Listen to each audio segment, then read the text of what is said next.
खुलुमबाय बयनिसिमबो नोंथांमोननि थाखाय माखासे खौरांफोर लानानै फैलायबाय आरो चेनेलाव गोदानब्ला अन्नानै चेनेलखौ साबस्क्राइब खालामनानै लादो बेल आइकनखौ एलाव होनानै ला जाहाथे नोंथांनाव सिगां नटिफिकेसन सहैग्रोयो। दानिया खोनासंलांदो। गिबि खौराङाव दङ बर' हारिनि थाखाय मोनसे गोजोनथाव खौरां। ताइवाननि ताइपे सिटीआव खुंफुंनाय वर्ल्ड मास्टार गेम्सआव बर' बिमा नीला बसुमतारिया सनानि मेडेल देरहानो हादों। नैथि खौराङाव दङ क'क्राझार जिल्ला बिजेपि दोलोनि नेहाथारि प्रफेसार राहुल नार्जारिनि फिन बाखनायथाव खामानि। थाद'नाय गैयै सुबुं अनसायनाय खामानियाव नांथाबदों समाज सिबियारि प्रफेसार राहुल नार्जारिया।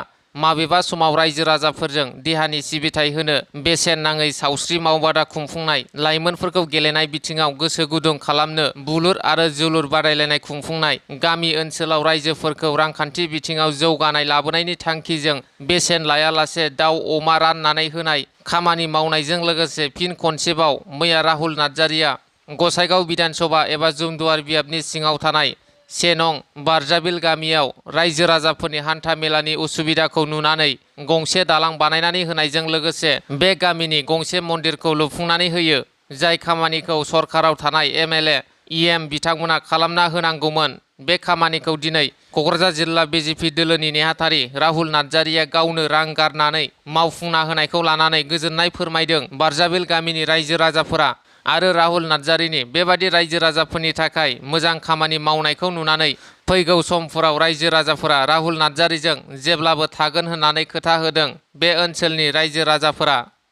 थामथि खौराङाव दङ 26 एशियान एथलेटिक्स चेम्पियनशिपआव गुलबीर सिंहआ सनानि मेडेल देरहानो हादों। खोला करियानि गुमियाव खुंफुंनाय 26 एशियान एथलेटिक्स चेम्पियनशिपआव हौवाफोरनि 10,000 मिटार खारनाय बादायलायनायाव सनानि मेडेल देरहानो हायो गुलबीर सिंहआ। मख'नो गोनांदि गुलबीर सिंहआनो 2025 मायथाइयाव हादर गेजेरारि इन्टारनेशनेल थाखोनि गेलेमु बादायलायनायाव भारतनि गिबि सनानि मेडेल देरहानो हानाय भारतारि गेलेगिरि।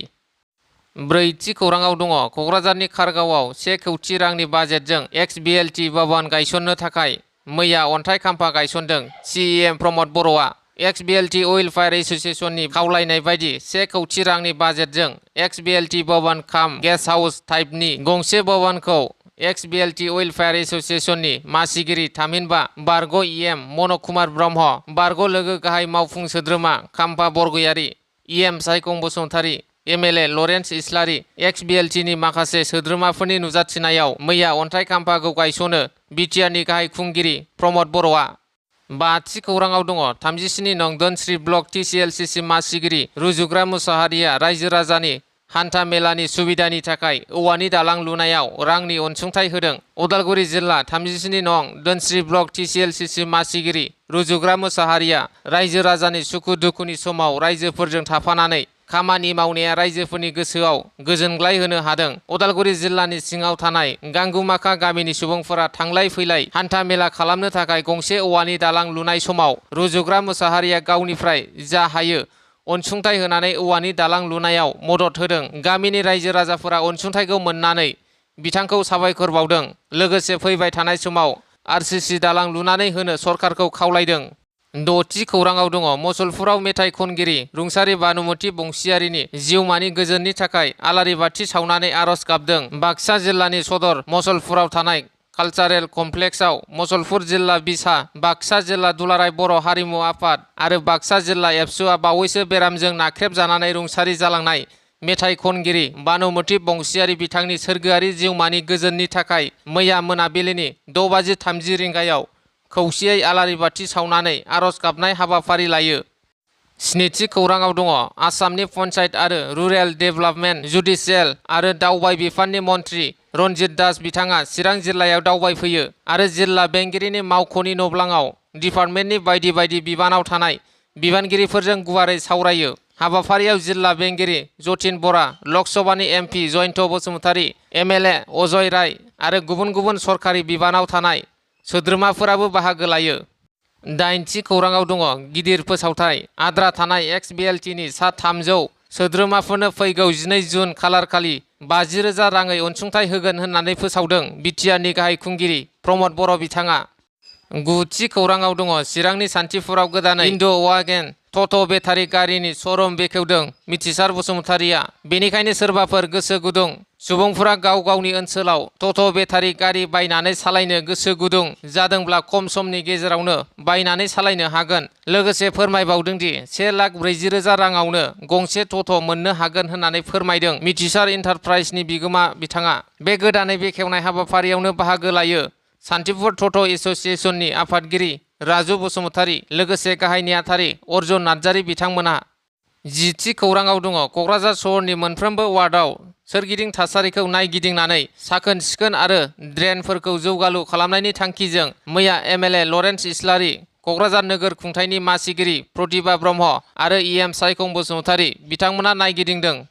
11थि खौराङाव दङ बिटिआर सरकारा 1955 इं मायथाइनिफ्राय 1982 इं मायथाइसिम हादरनि राजथावनि दिल्लीयाव बर'नि माहारियारि सुबुं मोसानायखौ दिन्थिफुंहैनो हानाय गासै सा 165 गेदेमा महरगिरिफोरखौ बरायगोन आरो मान बावगोन। बरायनायजों लोगोसे गांसे मान बिलाइ, आर'नाइ, इन्दि सि आरो साफायाव 50,000 रांखान्थि अनसुंथाइ होगोन। गाबोन 30 मे खालि क'क्राझारनि बड'फा कालचारेल कमप्लेक्सआव दुलाराय बर' हारिमु आफाद आरो Bodo' radio' and television artist एस'सिएशननि बानजायनायाव बिटिआर खुंथायनि मददजों सा 165 गेदेमा महरगिरिफोरनो मान बावनो साखाफारा। बे हाबाफारियाव गाहाय आलासि महरै बिटिआरनि गाहाय खुंगिरि प्रमद बर', लोगोसे आसामनि केबिनेट मन्त्रि उर्खाव गोरा ब्रह्म, केबिनेट मन्त्रि रन्जित कुमार दास, लोगोसे एमपि रोनगोरा नार्जारी, एमपि जयन्त बसुमतारी आरो एमएलए, इएम, एमसिएलए बिथांमोना बाहागो लागोन।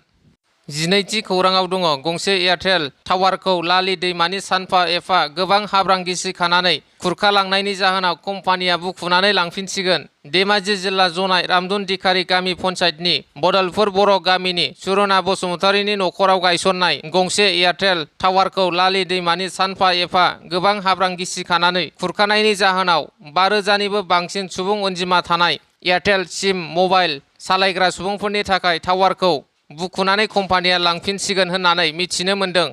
13थि खौराङाव दङ बर' लाइमोन बावथिना मोसाहारिनि दैदेननायाव माखासे आइजोफोरखौ लानानै 2014 इं मायथाइयाव जोनोम मोननाय एआइइटि नन गभार्नमेन्ट अर्गेनाइजेसन सेल्क' फाउन्डेसन आरो बिटिआरनि सेरिकालचार डिपार्टमेन्टनि बानजायनायाव मैया क'क्राझारनि आदाबारियाव थानाय बडलेण्ड सिल्क पार्कआव देहायारि जेंना गोनां गासै सा 12 आइजोफोरनो खुन्दुं थुननाय फोरोंथाय बादा खुंफुंदों। हाबाफारियाव आलासि महरै बाहागो लादों बिटिसिनि सेरिकालचार डिपार्टमेन्टनि डाइरेक्टर अन्जन कुमार चक्रवर्ती, बारग' डाइरेक्टर जगेश देउरि आरो एसिस्टेन्ट डाइरेक्टर रन्जित कुमार भट्टाचार्य बिथांमोना। 14थि खौराङाव दङ बिटिसिनि गोदान राजखान्थि हान्जा गसाइगाव जिल्ला अल्टारनेटिभ पार्टी अफ बडलेण्डआ फैगौ बिटिसि बिसायख'थिखौ देरहानानै सरकार दानो थाखाय गामि गामि मेल मिथिं खुंनायजों लोगोसे गावसोरनि दुखु खस्थ' मोनबोनायखौ रायजो राजाफोरजों गोथौयै सावरायो। गसाइगाव जिल्ला अल्टारनेटिभ पार्टी अफ बडलेण्डनि लेङाइ आफादगिरि लालजि नार्जारी, जुमदुवार ब्लकनि आफादगिरि प्रबान मोसाहारि, नेहाथारि जेलसिं नार्जारी आरो सराइबिल ब्लकनि सन्जिब इस्लारि बिथांमोना आलासि महरै नुजाथिनानै 4 नं जुमदुवार ब्लकनि जानालि प्राइमारिखौ दाफुंनानै होयो। आफादगिरि महरै सुकुमार बसुमतारी आरो गाहाय नेहाथारि महरै दैथुन बसुमतारी बिथांमोना गोसो खुसियै गाव गावनि बिबानखौ नाजावनानै लायो। 15थि खौराङाव दङ बर' एलबाम नायनो मोजां मोनग्रा सुबुंफोरनि थाखाय गोजोनथाव खौरां। गोसोम जोमै बर' एलबाम पार्ट 3 खौ रिकेश अफिसियेल इउटुब चेनेलाव हगारनाय जासिगोन होनना मिथिहोदों। बेनिखायनो गासै रायजो राजाफोरखौ अनसायनायजों लोगोसे नायगोनखौ मिजिंथियो एलबाम दिहुनगिरिफोरा।